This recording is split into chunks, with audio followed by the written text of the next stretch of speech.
into my soul's miracle. When I was just in, finally on Mr. D, you can't do a thing. Your power nailed to a tree, like a wasp without its ass. You're just a black and gold flea.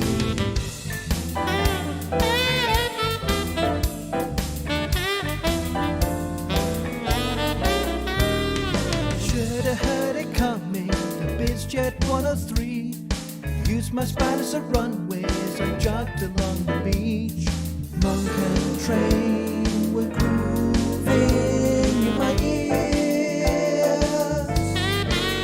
The resurrected man had a better plan. Crucified my sin, broke my deathly fears. When I was just still, wily old Mr. D, you can't do a thing. Your power nailed to a tree, like a wasp without its ass.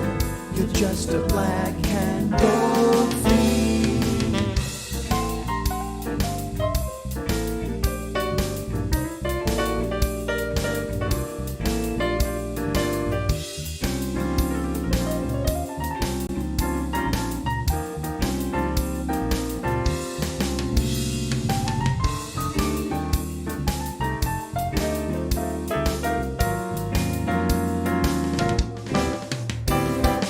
When I was just in, wily old Mr. D, you can't do a thing.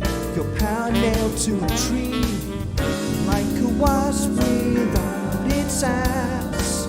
You're just a black and gold flea. When I was just in, wily old Mr. D, you can't do a thing.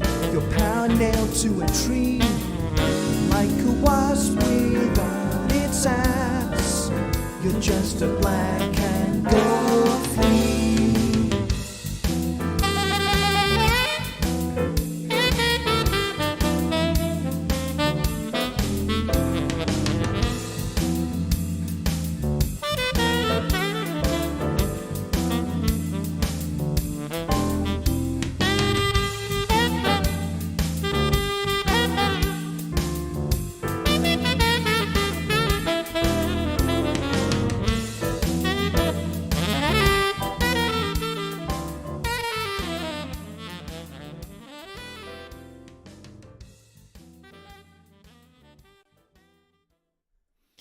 Good evening, everybody.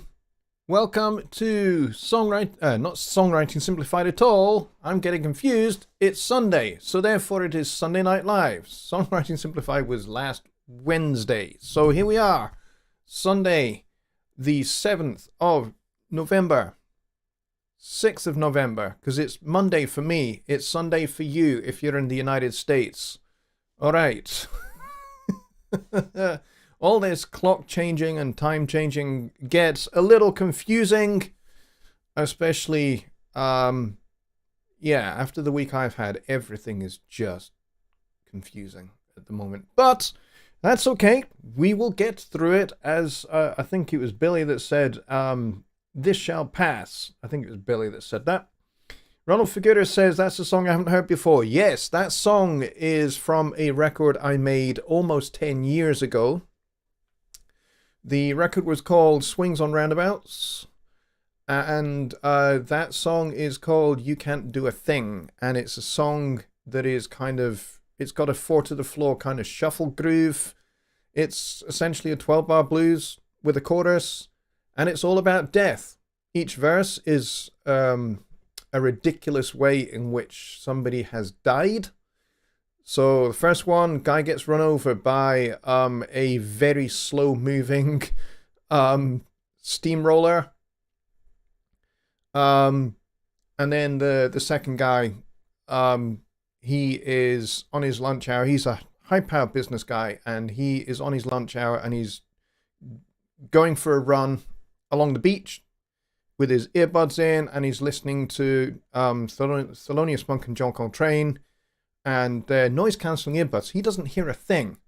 Meanwhile, a plane at the nearby airfield has just taken off and had major engine failure just as it's taken off, and makes an emergency landing on the beach on top of the guy who is on his lunch hour having a run. And those are both true stories. I found them in a newspaper. I think it was the Washington Post. I think it might have been. I think it was. And I just thought, wow, what a way to go. If you're going to die, that's probably two completely bonkers ways to die. And so I thought I'd make a bit of a joke out of it.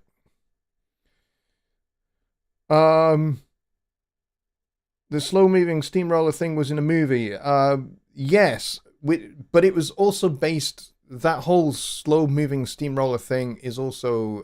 somebody has actually died that way. There was an article about it in the Washington Post, like, way back in 2012.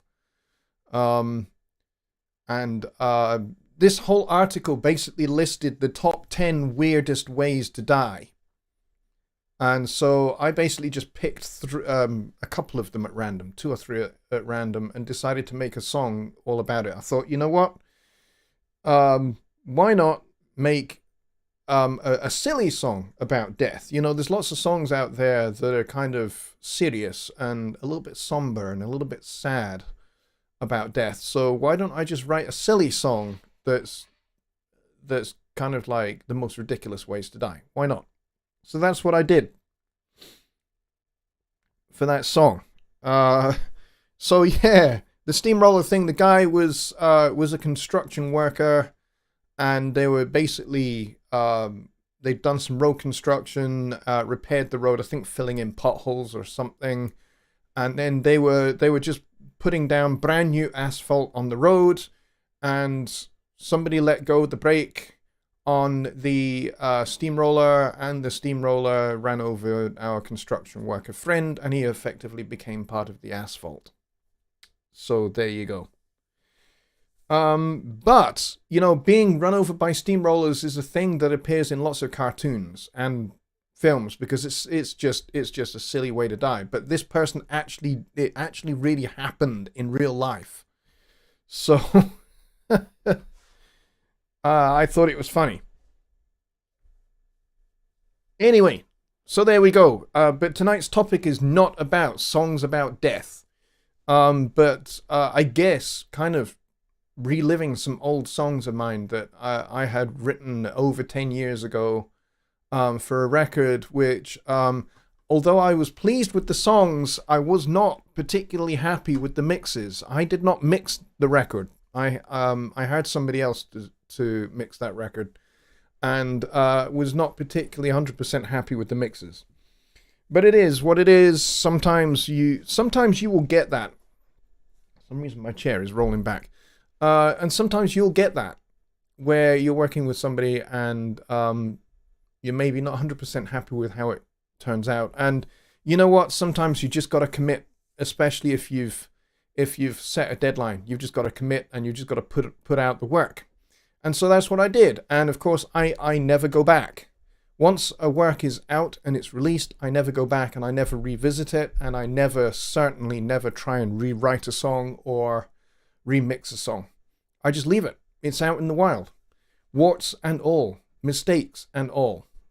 And the cool thing is that gives me, and it'll give you, as time goes by, a little milestone you can look back on. You can say, I made this record. Hey, look how much better I am at songwriting now.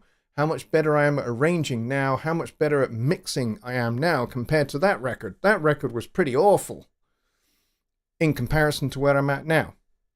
Now, in the case of that particular song, in fact, that record was the very last thing that I did in Cubase, which is probably partly responsible for why it doesn't quite sound the way I wanted to. We mixed it in my studio, but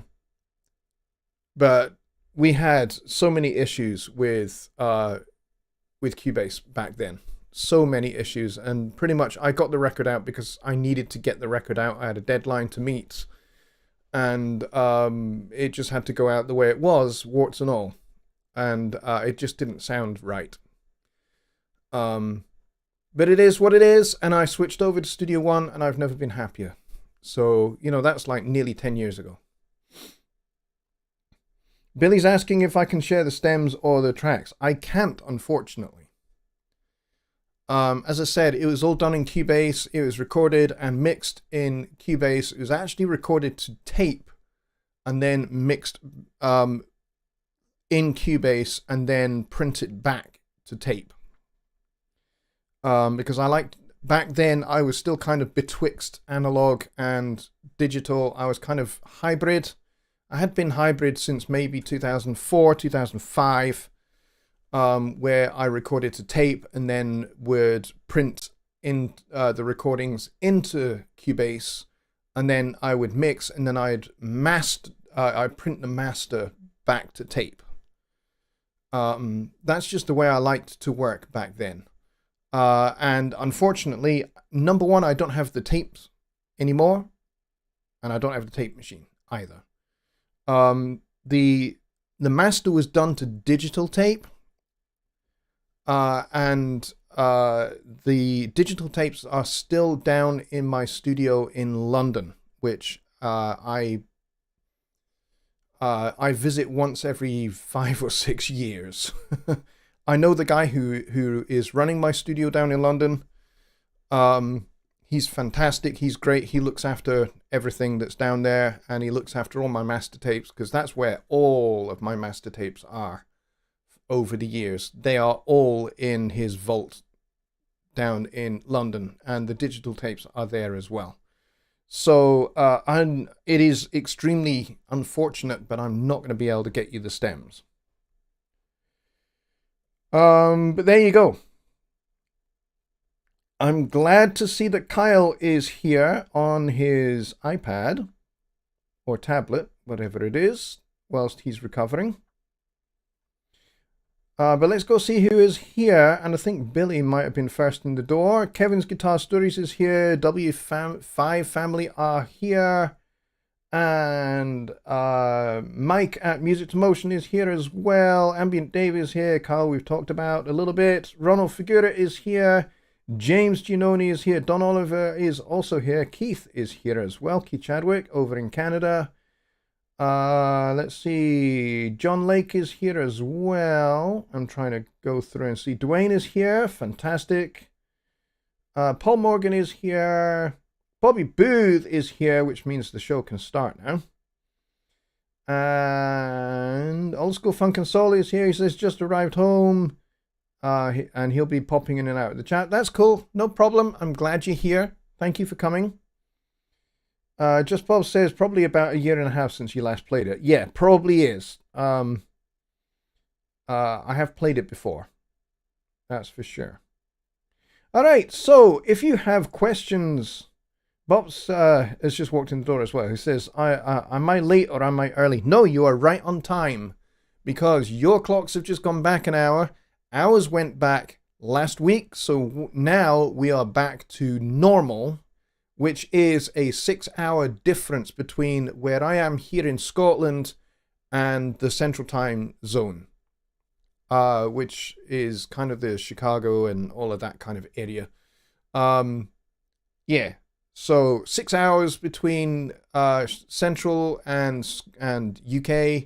And I think it's 5 hours between Eastern and UK. And then there's Pacific, which I think is 7 hours, I think. It's either 7 or 8 hours. I can't remember what Pacific is. 7 or 8 hours, something like that. But yeah, so we're kind of back to normal. And then when we go into the summer, it will change again.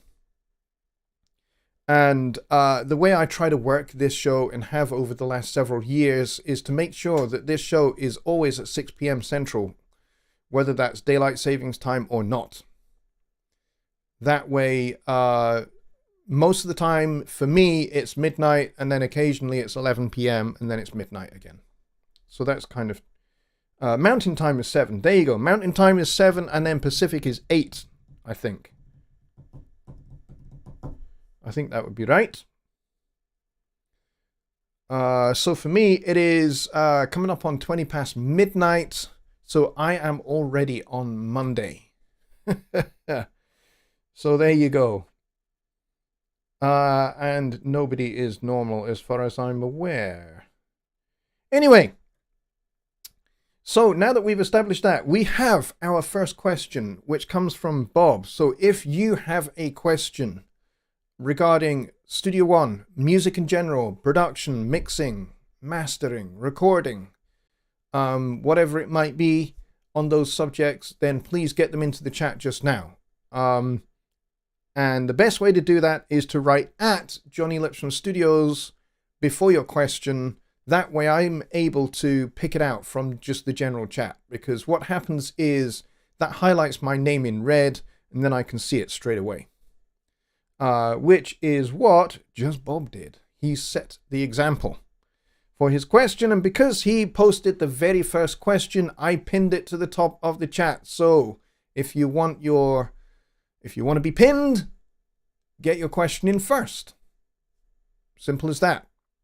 Also, if you want preferential treatment again, steady on with the mic there, Lipsham, then email your question to me at johnny@jonnylipshamstudios.co.uk. If you go to the website down the bottom down there, jonnylipshamstudios.co.uk, at the bottom of that website, when you scroll down to the bottom, you will find the contact form. Fill that out and email your question to me. Or if you have a particular topic or subject that you want me to cover on this show, same again, email me, and I will definitely make that topic feature for a show, for sure. All right, so now that we've got all of that out of the way, let's go to Bob's question. He says, does the 8/8 time signature really exist, or is it confused with 4/4 time because of the eighth notes? That is a great question. And probably opens up two little cans of worm. One is theoretical time signatures, and the other one is theoretical key signatures, because there are both. Both exist. The time signature 8/8 does exist. It is a real, genuine time signature, but it is rare. It does not get used very much. It gets used in certain circumstances. For example, if you have essentially a measure of 4/4, but you want to break up the eighth notes into odd groupings, still making it add up to 8, but you want to make the kind of the focus for that measure to be eighth notes rather than quarter notes, and you want to break those 8 eighth notes into unusual groupings for a particular effect for your particular piece, then yes, 8/8 is a good choice of time signature to do that. For example, if you want to do 5, a group of 5, and then fill out the rest with eighth notes, so that'd be 5, 6, 7, 8, so it'd be 5 and 3. You can do that, so you can go 1, 2, 3, 4, 5, 1, 2, 3, 1, 2, 3, 4, 5, 1, 2, 3, 1, 2, 3, 4, 5, 1, 2, 3. And that essentially is 8/8. It's one bar of 8/8. But you're just counting them in a more unusual manner rather than going 1 and 2 and 3 and 4. And you're going 1, 2, 3, 4, 5, 1, 2, 3, 1, 2, 3, 4, 5, 1, 2, 3, 1, 2, 3, 4, 5, 1, 2, 3. It still fits over the four quarter note pulses, but like any other time signature, the top number of the time signature denotes the number of beats. The bottom number denotes the type of pulse that it is. So when we're talking about 4/4, we're talking about 4 quarter notes. When we're talking about 6/8, we're talking about 6 eighth notes. So the pulse is an eighth note rather than a quarter note. When we're talking about, 4/16, we're talking about 4/16 notes. And believe me, those time signatures do exist as well. They come up in classical music all the time. And especially if you're working in film scores and you're playing in an orchestra for a film score, you will see some pretty weird and wacky time signatures. Why? Because picture is in frames and minutes and seconds, whereas music is in bars and beats. So you've got to make the two marry up. So if there is a particular effect that is required to be supported musically, then yes, you may find that there are some odd time signatures and tempo changes to make it work, so that you catch that cue. So yes, theoretical time signatures like 8/8, I mean, it's not theoretical, it's actually practical, does exist. But there are some theoretical time signatures that do also exist, although you very, very, very seldom hear of them. One is 3 2/3 4 time. So basically the underlying pulse is quarter notes, but it's 3 and then a dotted quarter note. So it's 1 2 3 1 2 3 1 2 3 1 and 1 2 3 1 and 1 2 3 1 and because I'm saying one and because it's a dotted quarter note is worth 3/8 notes. So time signatures like that do exist. They don't get referenced very often. They are exceedingly rare, mostly because you can translate those to 8th note time signatures. So 3 2/3 4 time would probably be something like 9/8. In fact, it would be 9/8. 3 2/3 would be 9/8. So yeah, so theoretical time signatures are a thing, although exceptionally rare. Theoretical key signatures do exist as well. Now, what do I mean by theoretical key signatures? If you keep going round the cycle of fifths or circle of fifths, as you're going round, if you're going clockwise, you are adding sharps to the key signature. And then if you're going the other way, you are adding flats to the key signature.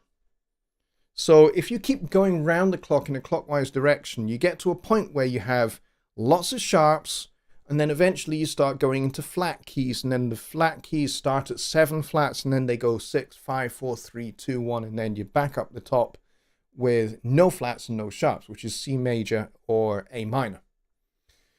So theoretical key signatures like let me try and think what one of those might be.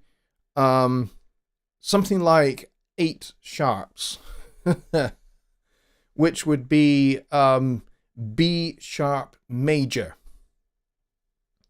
does exist.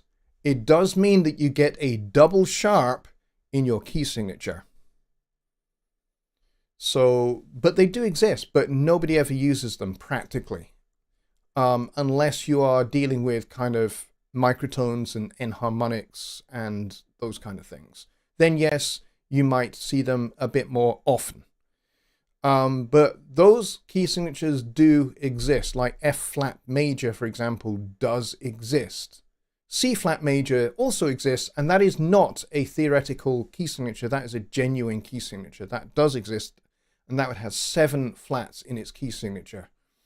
But F flat major, if you were to keep going round in flats, would be the next logical one.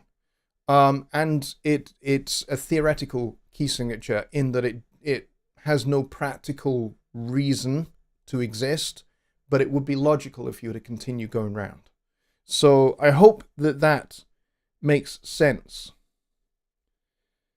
Billy says, deep explanation, I still have no idea what he's talking about. Yes, yeah, it's kind of music theory kind of stuff. It's a little bit advanced for what we would normally talk about, to be honest. I could see 8/8 in the percussion chart, but I've never seen it. I have seen it. I've seen it when playing in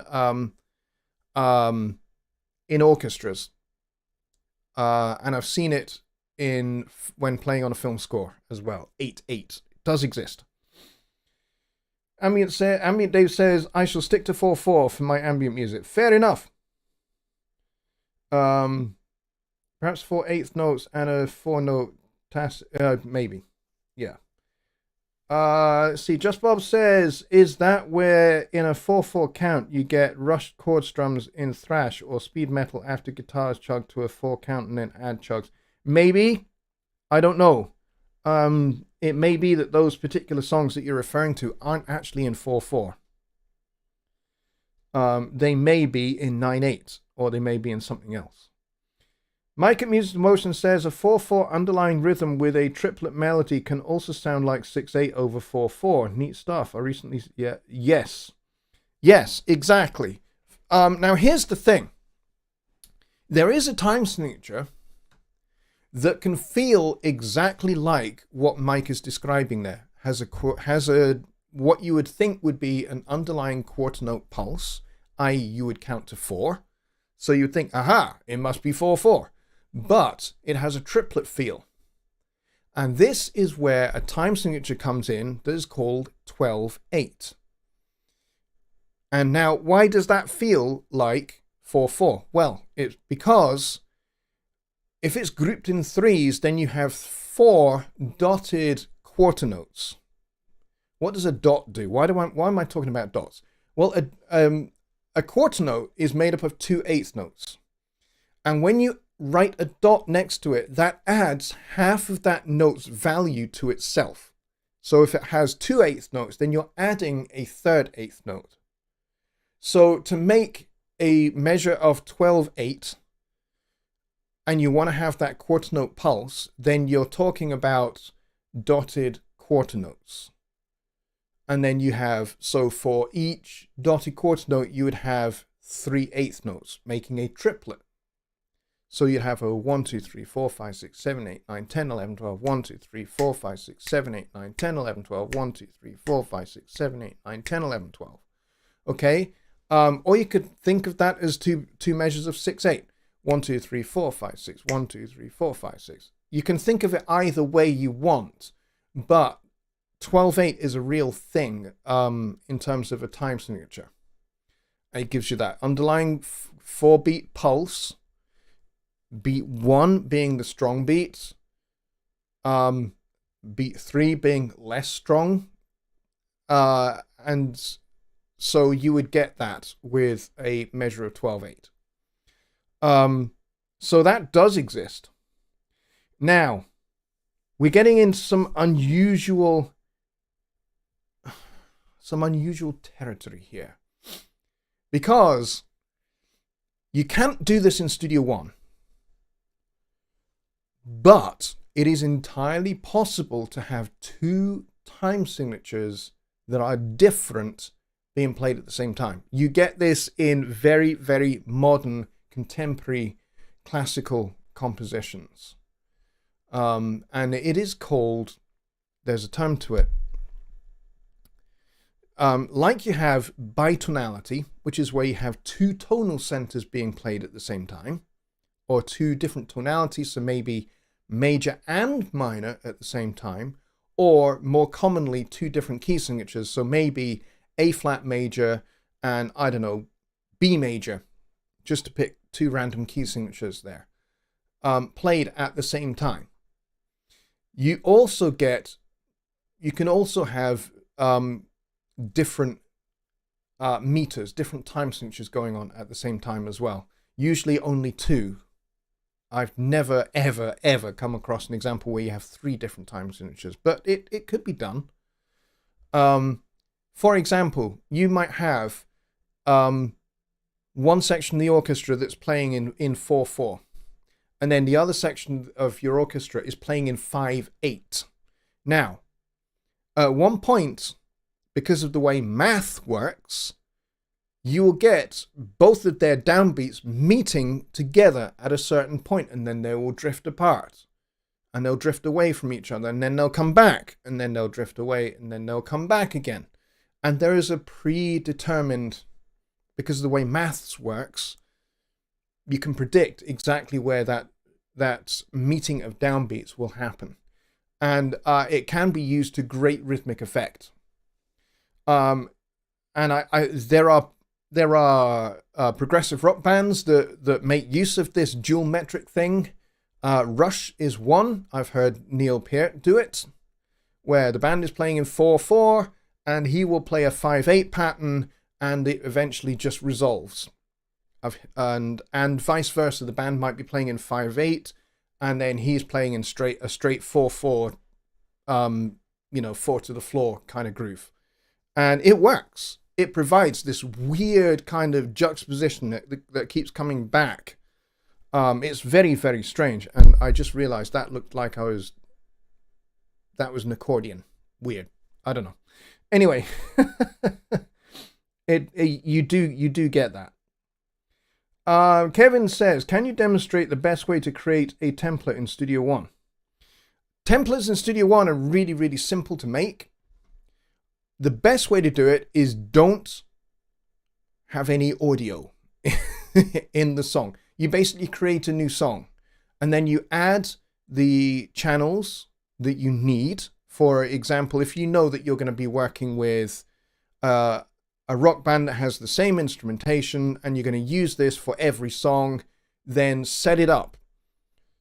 Vocal double, 4 backing vocal channels, 4 guitar channels, a stereo channel for the keyboard, a bass channel, and then all the channels you need for drums. And then you can set up your busing system. You can put plugins in, whatever you want. And then the big thing to do is you go to File, Save as Template. Job done. It's as simple as that. So if I go over to Studio One, you can you can basically add as many channels or tracks as you want, and you can route all of your buses together.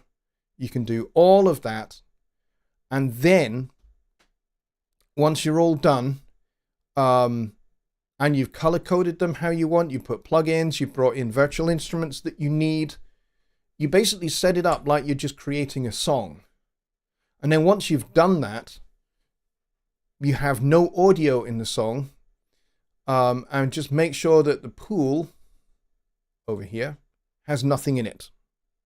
You don't want any audio in the pool, because when you start using this template, if it's already got audio in the pool, you're going to start getting error messages about that. You don't want that. That's just going to get annoying. So make sure there is nothing in the pool, and then add your tracks. Let's say, I mean, that says Rich there. I don't know why that says Rich there, but let's say Dave, because Dave is not here. Let's say we got 19 tracks of Dave and they are all mono. Then we just go, okay. And then we open up the mixer. We close that guy. We close that guy. Expand this up a little bit because we like to see plenty of mixing channels. And we like that to be level with that. And let's say, okay, this is backing vocals. Let's go add bus for selected channel. I don't even know how many I did there. Okay, that's 1 to 6. And then let's say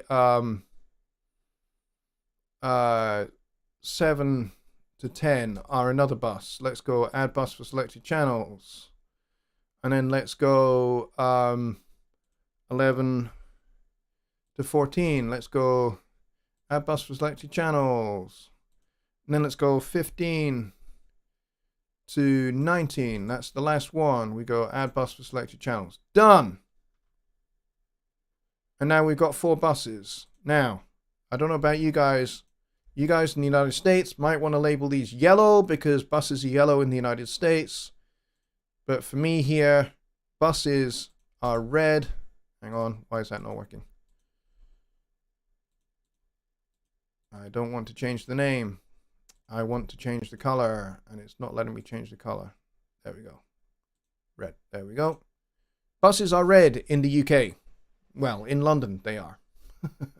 All right, so we've labeled all of our buses, and we've got all of that set up. And once we've done all of that, it's dead easy. We go File, Save as Template. You give it a name, you give it a subtitle, you give it a description, and you go OK. Now, if you want to amend an existing template, create a new song, open that song with that template, make your changes, and then do save as template, but hit replace existing, and then select that existing template and hit OK, and boom, job done. And that is how you do it. And you can create a template quick as a flash. And if you know you're going to be using this template for a band or whatever, and I realize you guys can't see me. There we go. If you're using this for a band and they're making a record, you know, it's a 10, 15 song record, and you need to use the same template for every song, then when you go create new song, you go to, you know, let's do that. Let's go file, we'll go new song, and then we go user, and then you just select your template here and you hit OK. Now I've not created this template because I don't want to, but if I had created this template, it would show up here, and then I could just select that, and there's even this section here where you can just drop all your audio files in, and then away you go, and then you just hit OK, and it loads up with all your channels routed to buses, plugins, virtual instruments already in, ready to go. And all you need to do is just arm the tracks and hit record. And you record a song, you get to the end of the song, you go, great take, guys. You save it, you create a new song, you use the same template, and off you go. And basically, it takes 30 seconds to set up the next song. And the band are ready to go. And so you can record 10, 15 songs all in one take with your band recording live in your studio, and you can make a record in a day. And then you just mix it after that. So that is the best way to make a template. Just Bob says it'd be cool if track colors could morph betwixt the color palette when writing psychedelic ambient parts of music. I don't understand what you mean. Are you suggesting that it would be cool if these kind of changed color like disco lights to the pulse of your music? That could be interesting. Might be a little bit spooky, a little bit scary, and especially if you have been should we say, imbibing certain things, you might get a little bit spun out by it, possibly. That might not be what you're referring to, though. But yeah, that would be the quick way. And as Ambient Dave says here, he says templates are so easy to create in Studio One. They are phenomenally easy to make. Okay, let's see. Let's go back up a little bit because I think I might have missed a couple of things. Straight triplets over 2 times 2 gets you 6, 8. You mean 2 sets of triplets? Well, 1 set of triplets would be 3/8 notes. Or, if you're doing quarter note triplets, 3 quarter notes. And then another set, so 2 sets of triplets would give you 6. Because there's 3 plus 3 is 6. So, you could do triplets over a straight 8 pulse. Seen this done before, where you have a very straight 8 pulse. Straight quarter notes on the kick drum, straight 8 notes on the hi-hat, and then the melody is triplets. You know, you got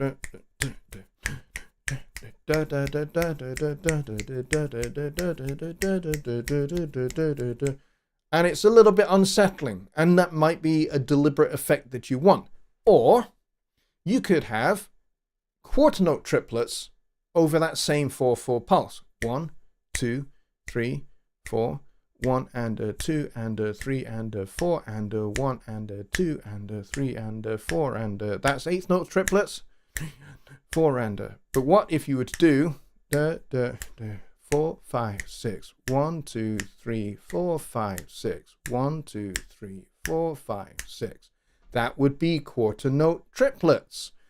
1, 2, 3, 4, 5, 6. 1, 2, 3, 4, 5, 6. 1, 2, 3, 4, 5, 6. 1, 2, 3, 4, 5. I've lost my finger click. 1, 3, 4. 1, 2, 3, 4, 5, 6. 1, 2, 3, 4, 5, 6. 1, 2, 3, 4.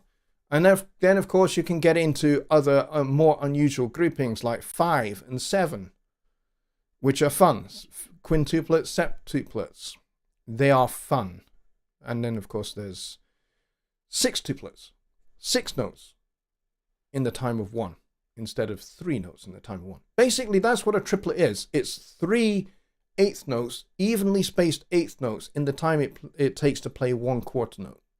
So instead of going 1 and 2 and 3 and 4, and you go 1 and a 2 and a 3 and a 4 and a. And then you got 1 and a 2 and a 3 and a 4 and a. And then you get 5. 1, 2, 3, 4, 5. 1, 2, 3, 4, 5. 1, 2, 3, 4, 5. 1, 2, 3, 4, 5. 1, 2, 3, 4, 5. 1, 2, 3, 4, 5. 1. Which is quintuplets. And then sextuplets. 1, 2, 3, 4, 5, 6. 1, 2, 3, 4, 5, 6. 1, 2, 3, 4, 5, 6. 1, 2, 3, 4, 5, 6. 1, 2, 3, 4, 5, 6. 1, 2, 3, 4, 5, 6. Don't ask me to do septuplets. Not doing it. Ambient Dave says, how are these odd time signatures set up on a metronome? Must be hard to follow. It's not actually that hard to follow. We can do this in Studio One. I can show you. So, it defaults to 4/4 because, hey, most rock, most pop music is in 4/4. But if we click on this timing thing here, why is it not changing? Hang on a minute, what's going on here? Let's open the signature track and let's double click here, and we change that to say 7, and we change this to 7/8, and we go okay, and then we click on there, we click on there, we'll click in play, and then let's go.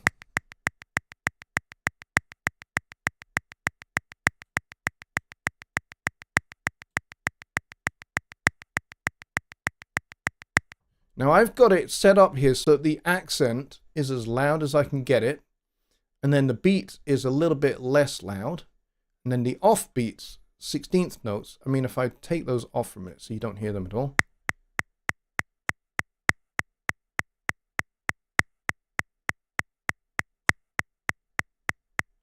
Now if I change this sound to this one here, and change that one to that,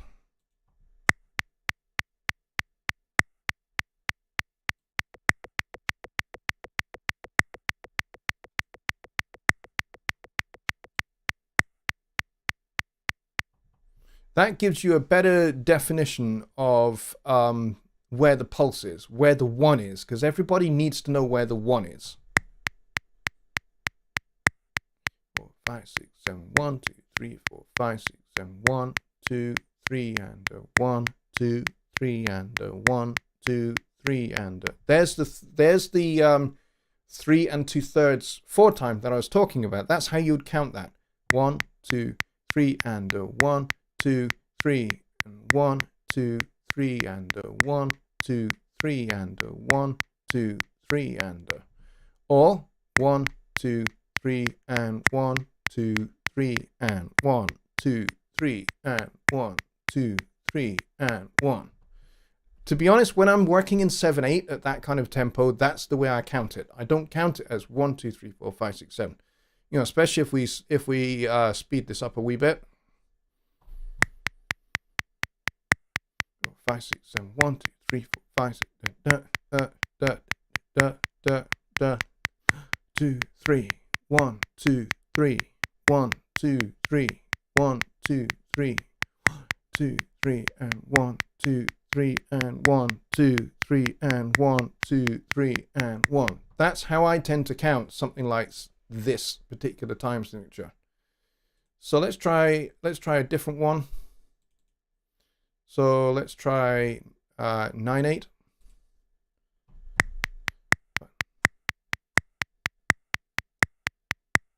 See, the way that Studio One by default will count 9/8 is how you would count it in a classical setting, which would be 1, 2, 3, 4, 5, 6, 7, 8, 9. 1, 2, 3, 4, 5, 6, 7, 8, 9. When you have this box checked here, that's what will happen. If I turn this off, 5, 6, 7, 8, 9, 1, 2, 3, 4, 5, 6, 7, 8, 9, 1, 2, 3, 4, 5, 6, 7, 8, 9, 1, 3, 1, 2, 3, 4, 1. So you can, if you got 3 2/3 4 time for 7, 8, this would be 4 2/3. So it'd be 1, 2, 3, 4, 5. And, yeah, hang on. Okay, so it'd be 1, 2, 3, 4 random. 1, 2, 3, 4 random. 1, 2, 3, 4 and 1, 2, 3, 4 and 1, 2, 3, 4 and 1. So that's again how I would count 9, 8. 1, 2, 3, 4 and 1, 2, 3, 4 and 1, 2, 3, 4 and. That to me is an easy way to count 9 rather than counting each individual eighth note. Let's see. Now, if only I really understood what a bus does and why you need them. Well, buses are very cool. The simplest way to describe a bus is just taking these first 6 channels here. I create a bus for these first 6 channels. That means that these first 6 channels are now under the control of this fader. And this means I can affect all 6 of those channels at once. So I can EQ those all together. I can compress those all together. And then I can balance those all together. So I can control the volume level of all of those 6 channels with one fader. That's the advantage of a bus, is that you can affect, you can send. So, for example, if, let's say these first 6 channels are backing vocals, I want them to sound like they are in the same space. Now, I could have a send for each individual channel. I could do that, that's for sure. But maybe it would be more efficient to just have the one send to the one reverb, in which case I would just select that here. Add effects channel. And there we go, effects channel 1. And this could be my reverb. And now I've got my reverb all under control for those 6 channels. So those 6 channels now have the same ambience, the same ambient level. Perfect. And it means I've only made 1 send instead of 5 or 6 sends. So that's the beauty of buses. And yes, the wheels on the bus do go round and round. Let's see, what else do we have here? Difference between instrument track and create tracks. I'm confused. Okay, instrument tracks. Let's close the mixer. We do not need the mixer for this bit. So instrument tracks would be over here. So let's say an instrument track here is presence. So I can just drag in presence and there it is. And I can select piano. And now I have piano. And for some reason you're not, are you guys hearing that? No, you're not hearing that. Why are you not hearing that? It is armed. Is that not making a sound? What the hell's going on here?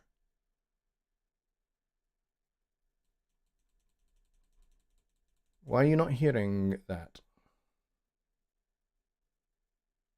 I do not understand why you are not hearing presence. You should be.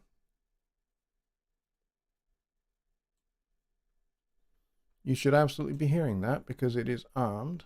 What the hell's going on here?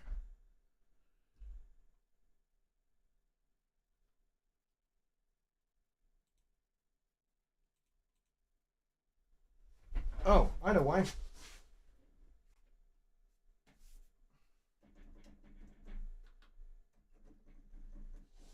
Why is that not working? I don't understand what's going on here. 01 options, external devices. It's connected. I don't know whether you could hear that or not. It looks like you can. There we go.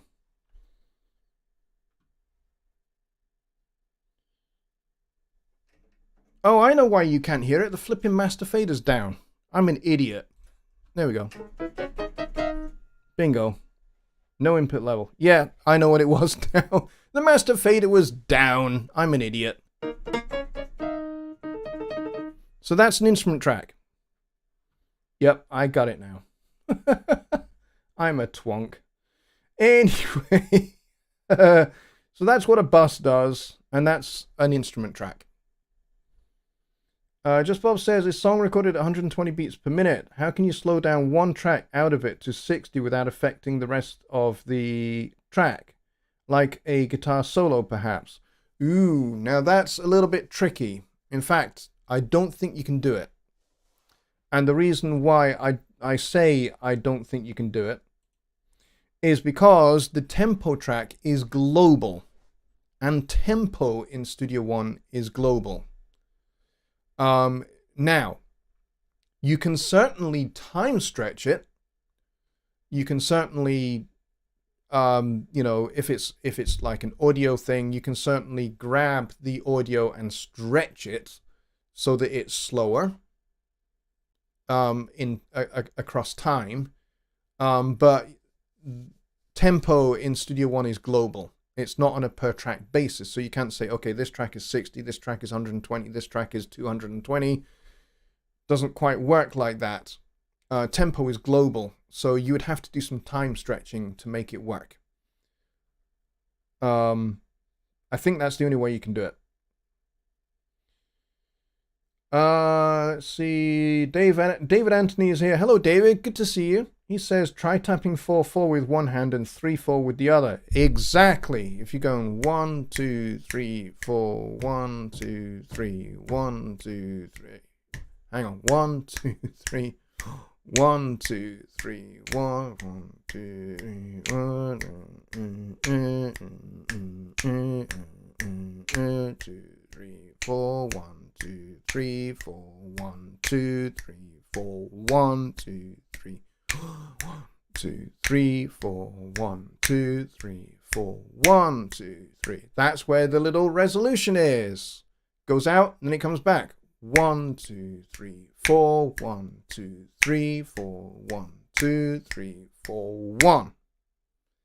So if you were to do that with a different value, like 5, 1, 2, 3, 4, 5. Hang on. 1, 2, 3, 4, 1. I can't do 5. I can't think 5 and 4 at the moment at the same time. But you can certainly do it. And you would find that it would eventually resolve. So 1, 2, 3, 4, 5. 1, 2, 3, 4, 5. 1, 2, 3, 4, 5. 1, 2, 3, 4, 5. 1, 2, 3, 4, 5. 1, 2. 1, 2, 3, 4, 5. 1, 2, 3, 4, 5. 1, 2, 3, 4, 5. 1, 2, 3, 4, 5. 1, 2, 3, 4, 5. 1, 2, 3, 4, 5. 1, 2, 3, 4, 5. 1, 2, 3, 4, 5. 1. There. Done it. I just couldn't do it with the other hand and this hand at the same time. I'm a drummer. That's weird. I should be able to do that, but I couldn't. Talk about signal routing of a bus. Well, signal routing of a bus is pretty straightforward. When you create a bus, those channels, as you can see here, if I go back over to the screen, those first 6 channels, the input is input left for all channels, but those first channels, instead of going to the main, before they go to the main, they are going to bus 1. So, channel 1, channel 2, channel 3, channel 4, channel 5. Those first 6 channels are all going to bus 1. And then when they get to bus 1, a copy of the audio is being sent to effects channel 1, which might have a reverb on it. And then it is being mixed back together at the main. And the bus is going to the main as well. And that's essentially how routing for buses works. You can have nested buses. You can have buses within buses. This is maybe where you'd get into parallel processing, where you'd maybe have a drum bus and then you'd have a prefader send going to another bus channel for doing some parallel processing effects, and then they get combined back at the main. So that would kind of be how that would work. Touch and Go by the Cars is in 5.4 over 4.4. It is indeed. Yep. All right, so let's see. Do we have anything else? I'm not seeing anything else. I think we have all of our questions. But that was a really good bunch of questions. It really was. That was a great bunch of questions where we talked about templates, we talked about tempo, we talked about time signatures, we talked about routing, we talked about all sorts of things. We talked about what buses are and how they work. And then we talked about how to count different tempos and different times. That was very, very cool. That was a great question and a great little kind of mini subject for the show. Guys, what a great show. Thank you very, very much, everybody, for coming. I think we have peaked at 25, which is not bad at all. And we've held kind of an average of about 23 throughout the course of the hour, which is not bad as well. But I would like to get way more people in here. So if you guys know people for whom you think this show would be a good thing, where they can come and ask their questions and where they can get to know this awesome community, then please do send them a link to the show. Send them a link to my channel. Get them involved. And let's grow this thing a little bit more. If you have not subscribed to the channel, you wouldn't have been able to be involved in the chat. I ought to have said this at the start of the show. I forgot. But here's the thing. If you want to be involved in the next show and you want to be able to chat with people, hit the subscribe button, which I believe has moved. It used to be over here. It's now over here. Well done, YouTube. So it's now over here. Hit the subscribe button. When you hit the subscribe button, a notification bell will magically appear. If you hit that as well, you will get an email notification, or you'll get just a notification by whatever your web browser of choice is, and you'll get a notification of videos that I upload, any community posts I make, and also this show, and also Songwriting Simplified when I host that as well. So make sure you're subscribed. Make sure you have the notification bell set to all notifications. That way you don't miss a thing. And if you have a subject for next Sunday's show that you would like me to cover, or a big question that you'd like me to unpack a bit more, go to jonnylipshamstudios.co.uk, go to the bottom of the web page and fill out the contact form and send me an email. And then that way I can start next Sunday's show with your subject. So please get that in. And also at the start of the show, the first question that is asked will get pinned to the top of the chat. And that way your question will get answered first before anyone else's. All right, folks, thank you very, very much for coming to the show tonight. You guys are awesome and you have asked some fantastic questions, and I really, really appreciate it. So I will see you on Wednesday, hopefully. This week, hopefully, we will get Jonny Gibe, and we will be over on his YouTube channel, the Jonny Gibe channel, and we'll be doing Songwriting Simplified over there. 6 p.m. Central Time, usual time, but we'll see. Hopefully, it'll be on his channel. Now that things are a bit more settled for him, it would be cool if it is over there for him. If not, it will be here on this channel. So until then, folks, I will bid you a very good night. Good night.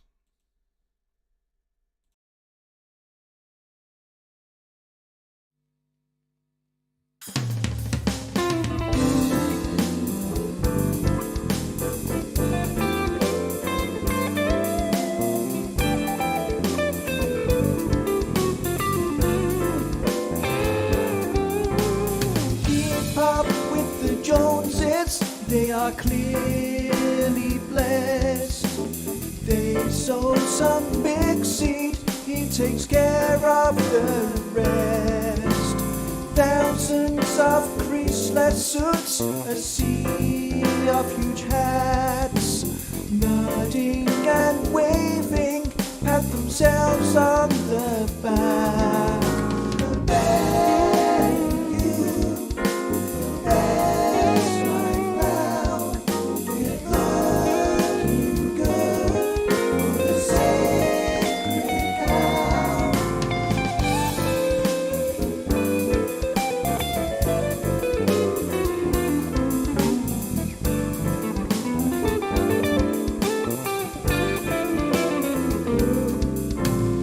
Upright and early, leave their 7-bedroom home, drive to their church they call the Superdome, singing and dancing, arrows drawn